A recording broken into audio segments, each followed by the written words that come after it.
এই পৃথিবীতে যত হানাবাড়ি আছে তার সবকটাতেই কখনো না কখনো কিছু না কিছু মারাত্মক ঘটনা ঘটেছে, এবং সেই মারাত্মক ঘটনা যুগের পর যুগ ধরে সে হানাবাড়ির ওপর প্রভাব বিস্তার করে চলেছে। তবে আজ যে হানাবাড়ির গল্প শুনবেন সেটা অন্য হানাবাড়ির তুলনায় খানিকটা আলাদা।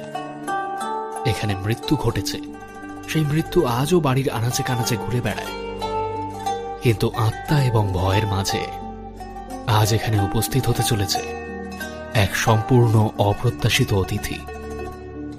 চলুন শুনে নেওয়া যাক ইনএসপিটির কাহিনী অবলম্বনে অভিশপ্ত হানাবাড়ি। মাঝে মাঝে আমরা এমন কিছু বেয়ারা কাজ করে ফেলি যা করব বলে হয়তো স্বপ্নেও ভাবিনি কোনোদিন। এই যেমন ধরুন, আমার দেশের বাড়ির ছোট্ট শহরে আমি আবার কখনো ফিরে যাব তা কোনোদিন ভাবিনি। এমনিতে আমি সুস্থ স্বাভাবিক মানুষ, এমন আলপটকা কাজ খুব একটা করেছি বলে মনে পড়ে না। খাই দাই, এদিক ওদিক ভবঘুরের মতো টোটো করে বেড়াই। মা বাড়ি থেকে টাকা পাঠায়, তাই দিয়ে এই বাবুয়ানি করে আমার চলে যায়। শারীরিক পরিশ্রম বলতে বন্ধু বান্ধব নিয়ে সাইকেল চালাই, না কোথাও যাবার থাকে না আমার। নেহাত পরিশ্রম না করলে রাতে ঘুম হয় না, তাই ইতিউতি সাইকেল নিয়ে ঘুরে বেড়াই। গতকাল সারাদিন সাইকেল চালিয়ে ক্লান্ত শরীরে ঘুমাতে গেছিলাম, কিন্তু ও হরি, ভোর 4টে বেজে গেল, ঘুম হলো না। অগত্যা 7টা পর্যন্ত বিছানাতে পড়েছিলাম। এক গুচ্ছ হাবিজাবি খেয়াল এলো মাথায়।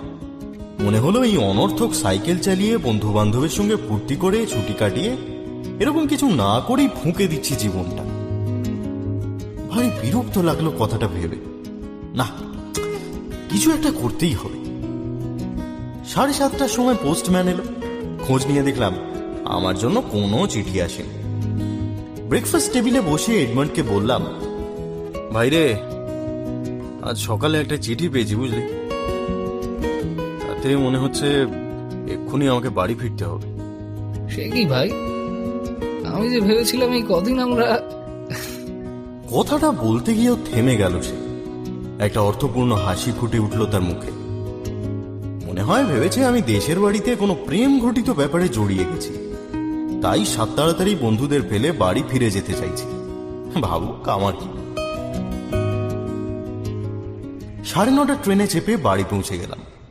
বাড়ি ঢুকেই দেখলাম আমার অনুপস্থিতিতে